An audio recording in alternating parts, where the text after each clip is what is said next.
আমাদের পদক্ষেপ যতদিন পর্যন্ত এখান পদ্মা নদী থেকে ড্রেজার সরানো হবে না ততদিন পর্যন্ত আমাদের আন্দোলন চলবে, লাগাতার আন্দোলন চলবে এবং আমরা সেটা করব।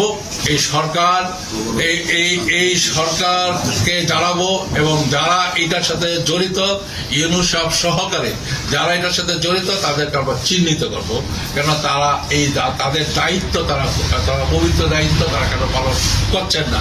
যারা বাজার দখল, রাস্তাঘাটে চাঁদাবাজি, বাস স্ট্যান্ডের চাঁদাবাজি যারা করবে তাদের উপর অ্যাকশন নেওয়া হবে। আপনারা দেখেছেন অনেক অ্যাকশন নেওয়া হয়েছে এবং তিনি বলেছেন তাদেরকে পুলিশে দিয়ে তাকে পুলিশের ব্যবস্থা করা যাবে।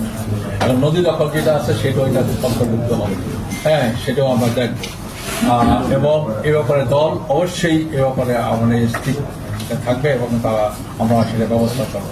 স্থানীয় বিএনপির দুইটি পক্ষ একই সময়ে একই স্থানে বিক্ষোভ কর্মসূচি এবং মানববন্ধন কর্মসূচির আহ্বান করেছে।